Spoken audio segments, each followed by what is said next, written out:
Edmund Moulay, the head of JIM, the Joint Investigative Mechanism. We welcome you to our station. Thank you very much for having me. Thank you. Thank you, sir.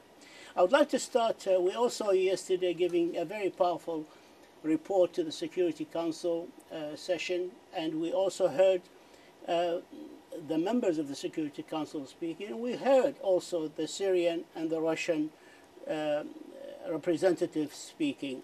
You sat listening to the Russians and the Syrians attacking your credibility, your transparency, your neutrality, and professionalism of your mechanism. And its finding, they both said, they described the mechanism as a tool to settle scores with the Syrian government. And I would like to hear here, to give you the chance here, to hear a comment on such accusation labeled against your mechanism.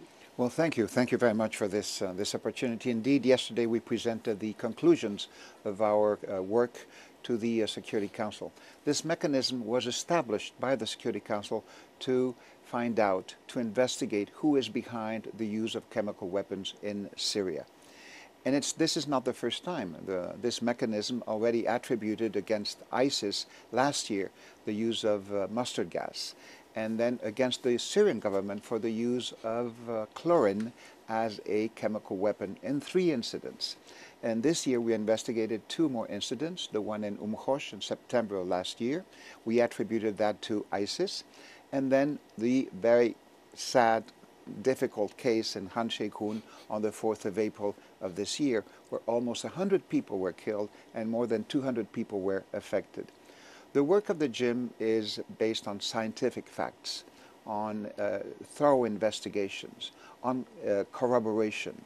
Everything we do is verified and double-checked. All the witnesses we interview, all the documents we go through, all the pictures and the videos we receive are sent to 4 different independent laboratories to verify and corroborate that they were taken that day, at that time, at that place. So everything is done in a very, I would say, even sophisticated way in order to maintain the credibility of the mechanism. In this case, we were able to find, and also we work with specialists, with ballistic experts, with explosives experts, with chemists, etc., independent of the UN. And I must say also that not one single individual, staff member of this mechanism belongs to any member of the P5, the permanent members of the P5 of the Security Council, in order to not have any not even the semblance of any kind of influence from them. Yes. So we do that in a very independent way, and I knew since the very beginning that if we came to these conclusions, especially on Han Sheikhoun, that the Syrian government and the Russian government would not be happy with this. They have their own version of what happened. They believe that this was staged by the terrorists, by the rebels, in order to attribute this, to blame the Syrian government. But then we did not receive one single element of proof showing us in that direction. Not one picture, not one witness, not one video, nothing that could help us to even think about that possibility. On the other hand, all the elements we received and we investigated and we corroborated on the fact that this was an aerial bomb carrying chemical weapons that killed so many people and injured so many people, that it was launched by the Syrian Air Force, and the chemistry. We analyzed the chemical elements. The Syrian government collected from Han Sheikhoun samples from the sarin that was dispersed on the 4th of April there. They submitted these samples to the OPCW fact-finding mission. So we took those samples collected by the Syrian government, the samples collected by the rebels themselves in Han Sheikhoun and some NGOs, and the samples that the Syrian government had submitted to OPCW for safeguarding before they destroyed their arsenal in 2014. So we compared all those 3 and you found components, and they're exactly the same. The same precursors, the same signatures, the DNA of that sarin it proves to us and shows to us that it comes from the Syrian stockpile. The DF cursor. That's right. Yes. I would like to give you the opportunity, if I may, Please. to address some of their criticism. They said that you've used the word likely or unlikely 32 times in your report, and then you say you're confident of this or that. How can you say likely this or unlikely that, and then you say you're confident of this finding? If we have several elements in the investigation on Han Sheikhoun, Yes. for example, on the crater, it's more likely made by an aerial bomb. It could have been created by an IED, explosive device on the asphalt. Yeah, but then you come and say it was an aerial bomb. And then we examine that possibility. It could have been made, but it would have taken, 2 months in order to create that scenario there, etc., digging there and creating that hole. So it's very unlikely it was done by an IED, explosive device, on the surface of the road. So it most likely was created by a bomb.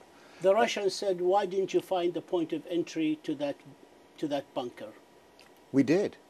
Oh, you did? Oh, we did, absolutely. We have the crater, we have the remnants of the munition deeply embedded in the crater, which shows also that this came from a high-velocity aerial bomb. So all these elements were analyzed. Okay, the Russian deputy, Vladimir Safrenkov, also said that this sarin could have been made in any house of the houses in Khan Sheikhoun. No, definitely not. In order to build, to distill, to put together all the elements of the sarin, which are different elements there, it takes years and years to build that. It's not something that you can do in a kitchen.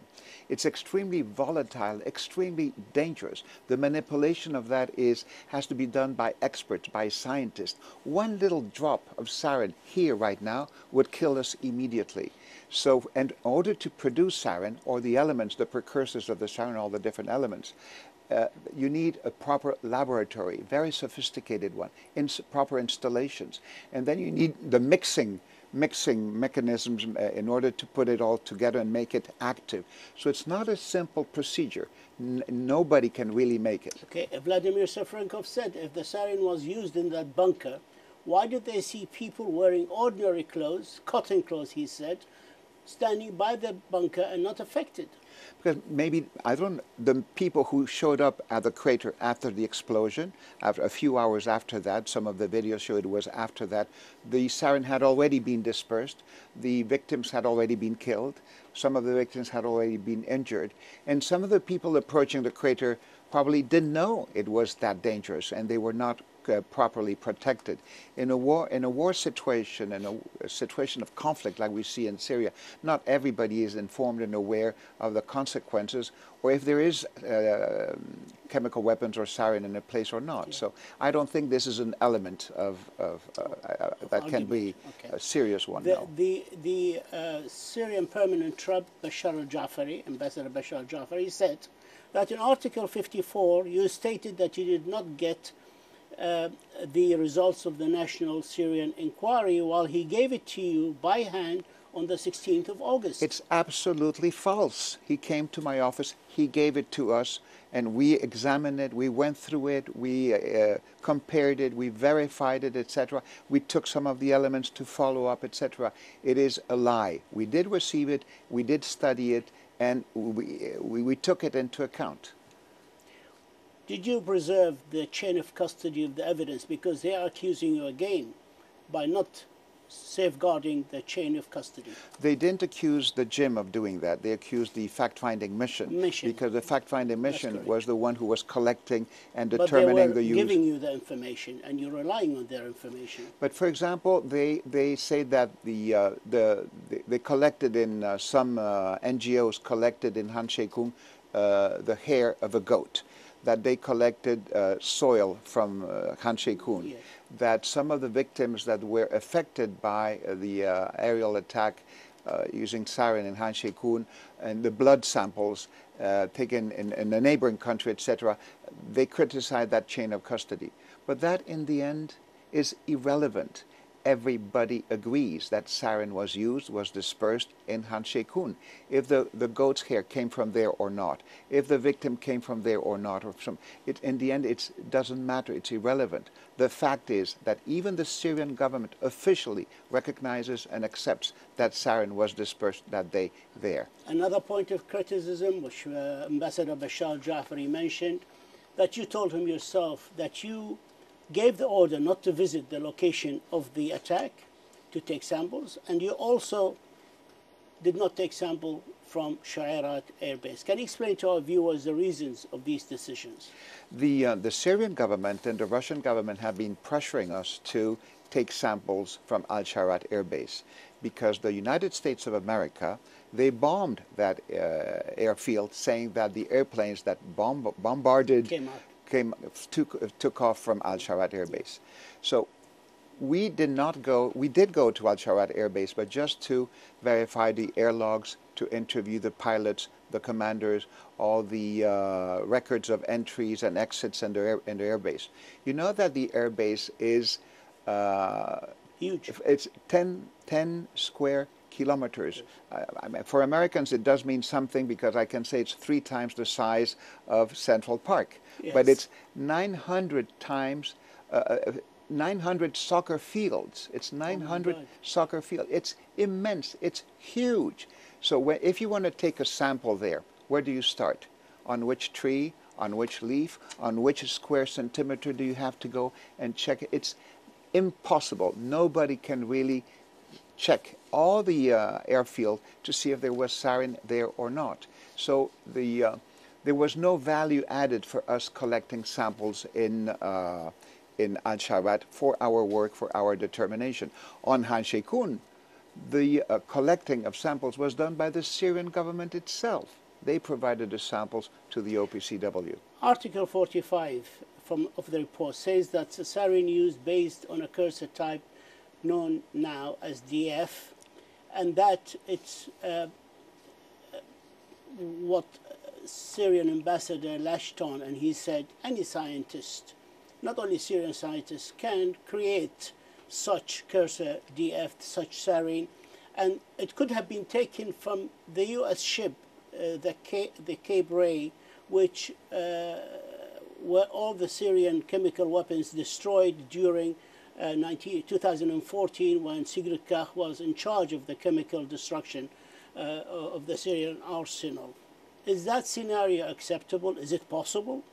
It's not, I mean, it could be eventually, but what the elements we have right now, we have a crater created that morning. We have an aerial bomb. We know that aerial bomb is of the traditional ones used by the Syrian Air Force to carry chemical weapons. Yes. We know that Air Force planes from the Syrian government were flying on Han Sheikhoun, above Han Sheikhoun, in the surroundings of Han Sheikhoun that morning, and this is based on declarations and statements by the government itself and by the pilots themselves, plus the chemistry. So all these elements put together, I mean, brings us to the conclusion and the determination that the Syrian Arab Republic is behind this this attack. There are so many criticism to transparency, professionalism, and we know why. But when you say in your report yesterday to the Security Council that the Syrian government cooperated fully, yes, what did you mean by that? Because guilty parties don't usually cooperate fully with the investigators. Well, I was in Damascus, and when I was there, I requested I presented names of witnesses and pilots we would like to interview, and they provided those witnesses and those pilots and military commanders. I requested the names of the structure of commanders in Al-Shairat Air Base. I requested the air logs from Al-Shairat Air Base. All that was provided to us with no reservations whatsoever. And when my technical teams went back to Damascus and went to Al-Shairat Air Base to do their technical work, they were supported by the Syrian government. There was no problem there. Of course, if you have an air log, and then you cannot, if you're going to commit a crime, you're not necessarily going to write there, well, today I was flying with a chemical bomb and going to Han Sheikhoun to bomb. So it's possible also that all these air flights were not properly recorded in their own documents. But the Syrian government did collaborate. You mentioned something in the beginning of your report last night in the Security Council about Latamna. Yeah. Can you tell our viewers, what did you find? Well, we haven't found anything yet.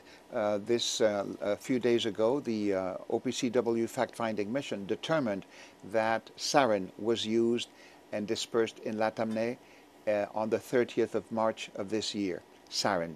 And this is only 14 kilometers away from Khan Sheikhoun, in the same front line of the battle between Syrian troops and al-Nusra front.